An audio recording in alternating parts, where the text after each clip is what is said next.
Okay, so let's take a moment to talk about Raye's new album, This Music May Contain Hope, because I don't see y'all talking about this body of work enough. Now, if you're not familiar with her, Raye is a singer-songwriter from London, and she has that viral song on TikTok. She finally put out the album, and let me tell you, that song is actually number 12. So the fact that I was stuck on this album by 5 is very telling. Because she is a singer-songwriter, she was able to completely set the mood for this record, and it starts the moment you hit play. It's literally like sonic cinematography. Y'all know how I am about album covers. This is a perfect 10 out of 10 because it greatly represents this project in totality. I actually saw this picture for the first time earlier, and I realized that they broke down her album track list based off of seasons of the year. And I think this is a great representation of how this album goes because it's literally like a vibration vibe. It starts off very somber and kind of takes you down a little bit. In fact, if you're already in your emotions, I Will Overcome probably gonna have you dropping some tears.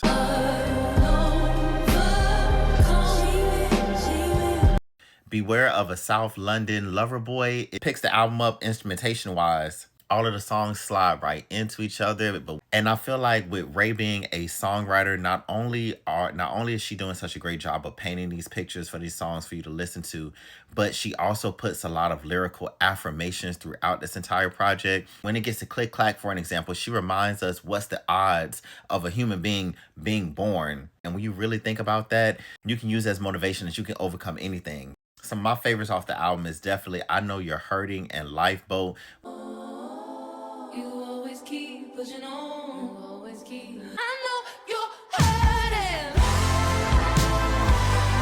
When it says winter, that's where it got me because I was, oh my gosh, those songs was giving words to my pain. When it comes to the features on the album, this is where I feel like you really get to see Raye taking it and making it personal with the lyrics. She has her grandfather featured on here, some of her family history of him being a poet himself. Even with her songs like I Hate the Way I Look Today, that song comes from such an honest state lyrically to the point where it doesn't even make you feel like you sing it because you got low self-esteem. You just sing it because that's literally how you feel today, and everybody's entitled to a bad day.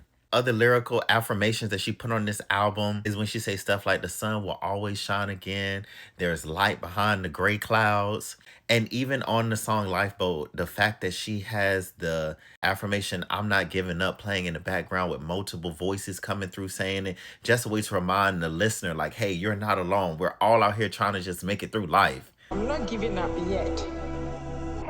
I'm not giving up yet. I'm not giving up yet. I'm not giving up yet.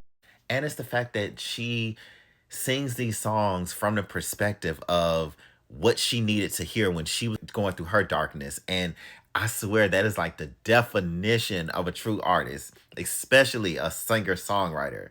And even when it comes to the end, she actually takes a nod, from my point of view, from J. Cole's 2012 Forest Hill Drive album, as far as like singing out all of the credits. This is one of those albums that's really gonna stand out for me for 2026 because it literally reminds you that you can overcome anything. Even in your darkest hours, this is what you need to hear to keep moving. When you need motivation, this is what you need to hear. Even when you're having a great day, you can still vibe and go through this album because she has songs on here like Joy. I may cry through the night, but my joy comes in the morning.